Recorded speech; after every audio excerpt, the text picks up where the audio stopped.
Welcome once again, ladies and gentlemen, boys and girls, to Mysteries from Beyond the Other Dominion.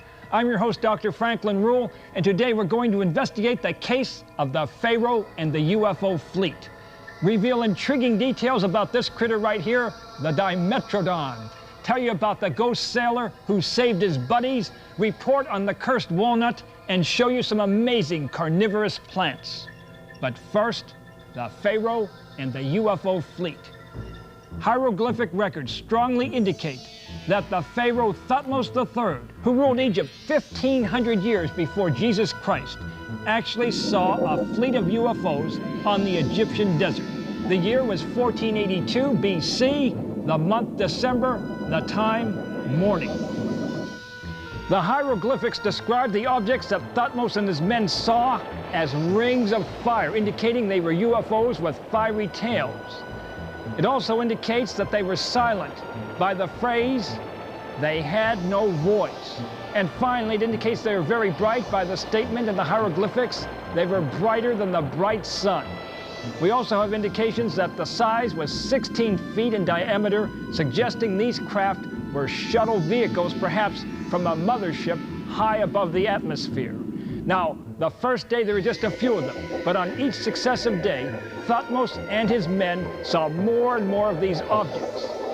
There is an additional description of Thutmose apparently being taken up into heaven to meet with the gods, then return safely to Earth. He possibly even saw Earth from where he was and was given special knowledge by these so-called gods. Now, we believe the gods were ETs and that he was actually taken aboard a UFO in a so-called friendly abduction and then returned without harm back to his home.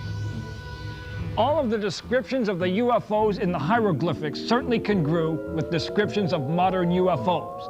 And Thutmose's description of his abduction certainly parallels many modern cases presented by UFO abductees. So I think what we have here is one of the strongest cases for ancient astronauts in the annals of archaeoastronomy, occurring 1,500 years BC. Now, next up, intriguing facts about the Dimetrodon. Stay tuned. Don't go away.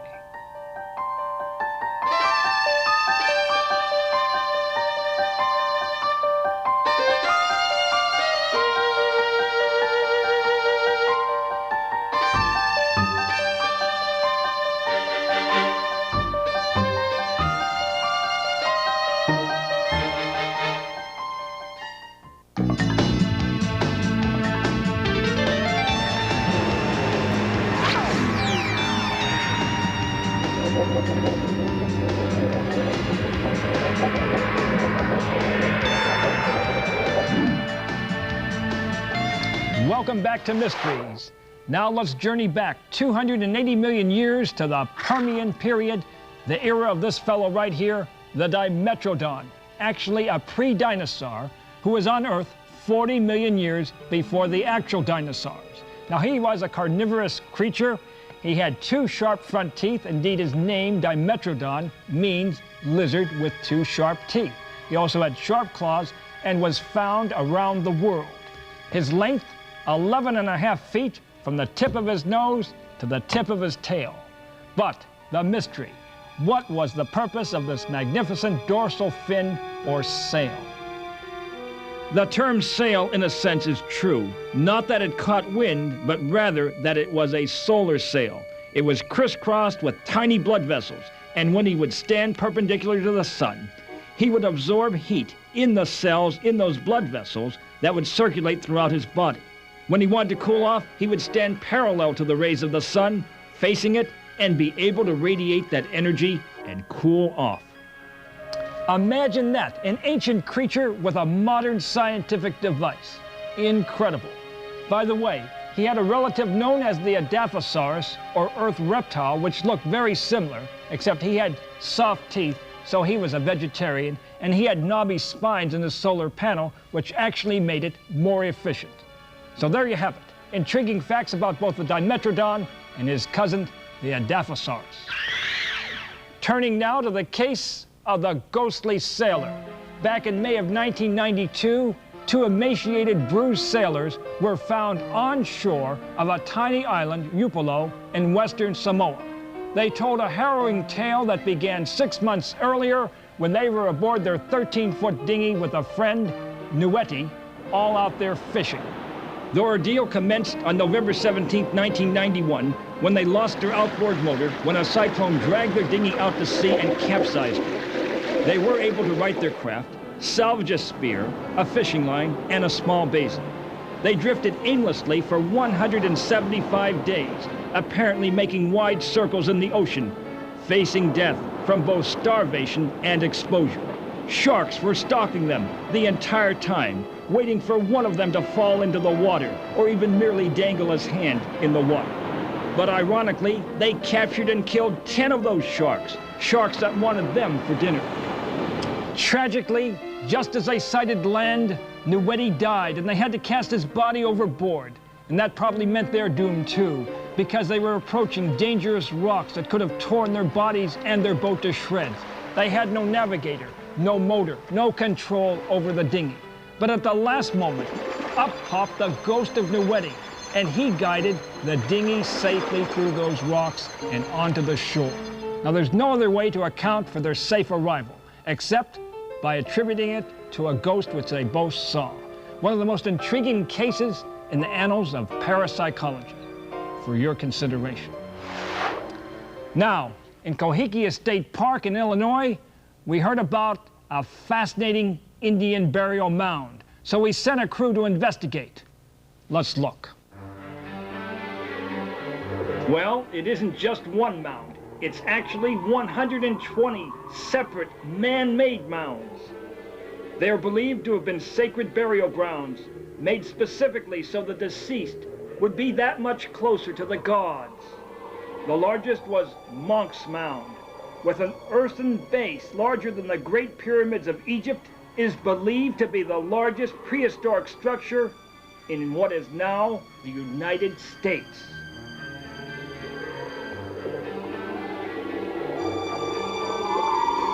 This location was once the site of the greatest city in ancient North America. Some say that as many as 20,000 people lived, worked, and played there. By all accounts, like most ancient people, they hunted and gathered much of their food. However, this replica of a sun calendar indicates that they were also planters and harvesters. Called Woodhenge, it is America's version of Stonehenge. Just who were these people? What was their culture, their language? It is astounding that we know virtually nothing about the people who lived here and built all this.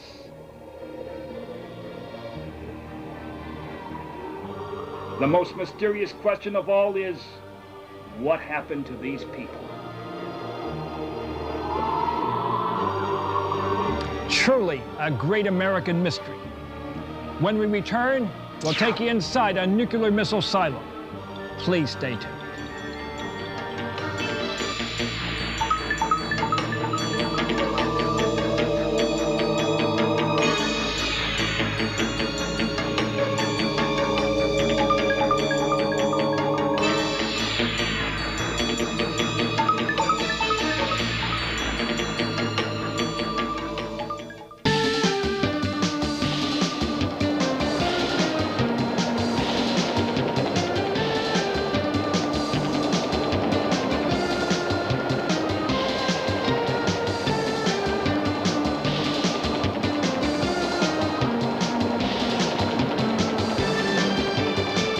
Welcome back, and time now for the Cabinet of Curses. Let's open the door. A walnut and the trivia question of the day. Let me extricate it here from its paper prison. The question, multiple choice. Which of the following terms is used by growers to describe a dead, dried out walnut on a tree? A, zombie, B, corpse, C, mummy. Now the prize, the only prize, is one pat on the back that you'll have to administer to yourself if and only if you get the correct answer. I'll take a sip of water and be back momentarily.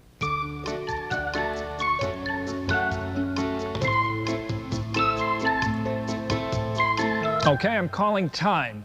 Again, what do we call a dried out walnut on a tree? The answer, C, a mummy. Indeed, crows consider them a delicacy. Now for the case of the cursed walnut, we travel back to 1650 in Strasbourg, a town in France. The governess for a nobleman had received a walnut, and she gave it to the 10-year-old daughter of that nobleman to eat. As soon as the girl ingested the walnut, she started to go literally bananas. She was screaming and cursing. She suffered nausea. Then she started to hallucinate, seeing the face of the devil in the people around her. She also claimed that some people were turning into animals. Finally, they got her to bed. Both the floor beneath her and the ceiling above her started to crack. Then she jumped out of bed, got on a table, and started to dance wildly. She hopped on the floor and spun around 40 consecutive times, then became as stiff as a board. Her mother recognized the signs of possession, so she performed the rites of exorcism on her daughter and actually cured her of her ailment. After that, the girl became extremely religious, but tragically died at age 26. And this is actually a recurrent characteristic of many youngsters who are exorcised of demons. They suddenly become very religious and tragically die in their 20s.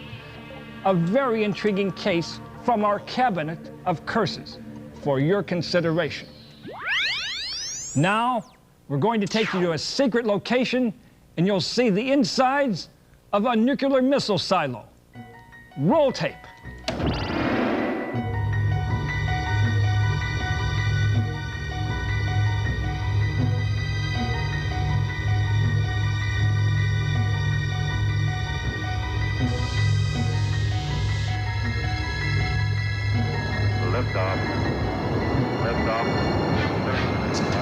This was a test, but had it happened, it could only have occurred here at the last of the original 54 missile silos left in the United States.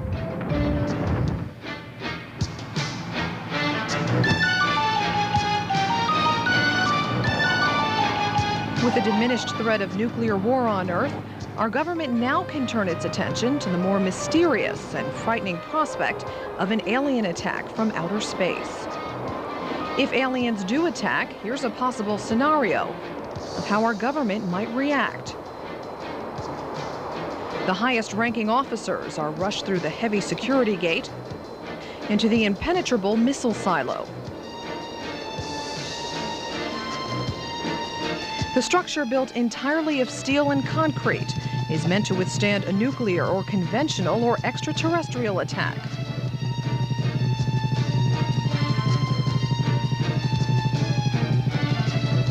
No one without the proper security clearance steps foot near our intercontinental ballistic missile.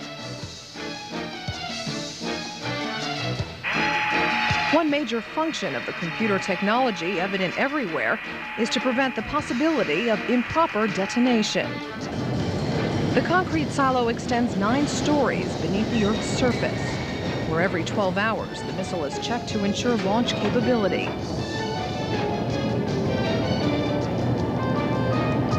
With 3 million horsepower engines, these missiles travel at a speed of 15,000 miles an hour and can be launched in under a minute, unleashing their destructive power. As the last superpower on Earth, why is our government maintaining these weapons of destruction? Could it be that they're anticipating using them against visitors from another world? Our government's policy in the past has been to shoot first and ask questions later when it comes to UFOs.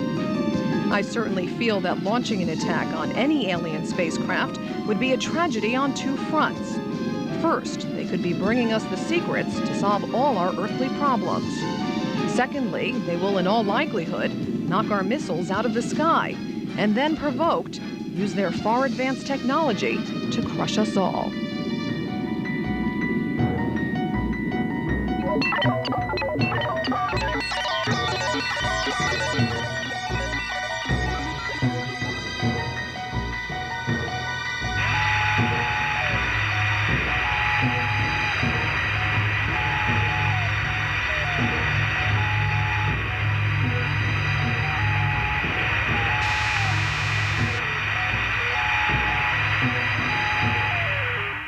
Very fascinating. Hopefully, we'll never have to use that missile silo.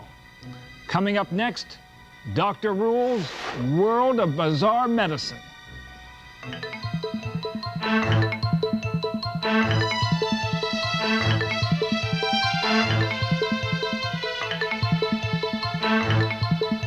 As you know, I'm a PhD, not an MD, but I've always been intrigued by bizarre medicine. Let's see what's in the little black bag today. Aha, a bottle of the pink stuff. This reminds me of a recent article in an English medical journal about what's called the 5-year burping syndrome. Every 5 years, these people start burping uncontrollably for weeks, even months on end. And the little pink stuff will not help them one bit.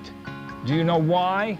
Because I've discovered it's a psychological malady. It's actually due to the buildup of stress over several years. And every 5 years, that stress reaches a point where it causes air to be swallowed and they start burping away. That's what I call bizarre.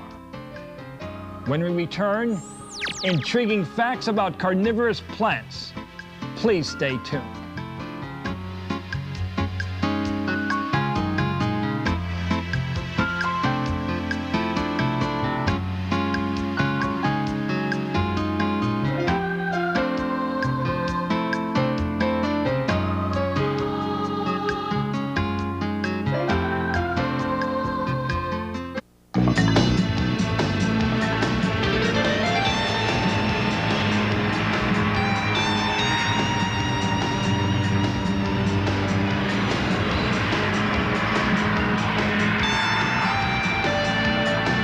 Welcome back.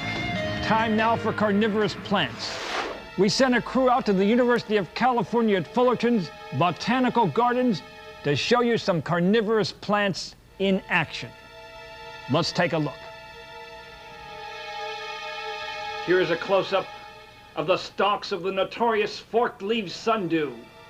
Each tiny bristle has a sticky substance, a sweet sap that attracts insects. Once trapped, the insect is unable to pull away.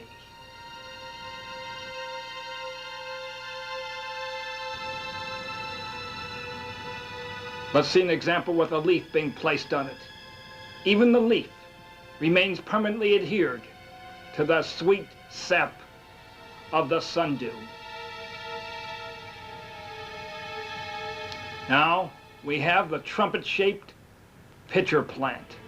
Inside, a sticky substance that first attracts, then narcotizes the unwary insect. Inside, millions of bodies of dissected insects, ingested for their vital nitrogen. Inside, more bodies of partially dissected insects. Ultimately, all of their nitrogen will be used by the plant. Now, intriguingly, the Venus's flytrap is native only to one region in the world, and that is a 700 square mile swamp in Wilmington, North Carolina. The plant itself has clusters of white flowers and stalks that are 1 inch. The leaves are 3 to 6 inches long, hinged into 2 rows that have sharp marginal bristles. They clamp down to kill its prey. But intriguingly, if you've ever seen it, it's like a little jail cell, and smaller insects can't escape through those bars, which are the bristles. And of course, this allows the plant to eat only the larger insects. It takes 2 to 3 minutes for those to completely close, so a small insect has plenty of time to escape. And it takes 5 to 10 days for the captured insect to be ultimately digested by the Venus's flytrap. So you can see it's certainly not a glutton. And why does it like insects?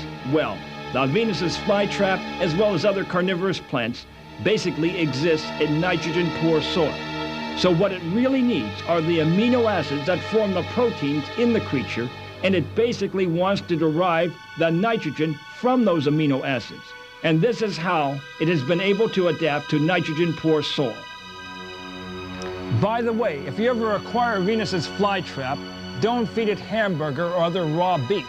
It will ingest it. But I understand that kills off the plant, and you don't want to kill off your poor little Venus's flytrap. Just a little tip. Now, If you have a question or an answer for us, or perhaps an unusual video or photo, call us at our toll-free 800 number. That's 1-800-45-RULE, RUEHL. We might just use something you submit, and you'll achieve a small measure of fame. And that's a lot better than a slap on the belly with a wet trout. Now, until next time, may the power of the universe be with you.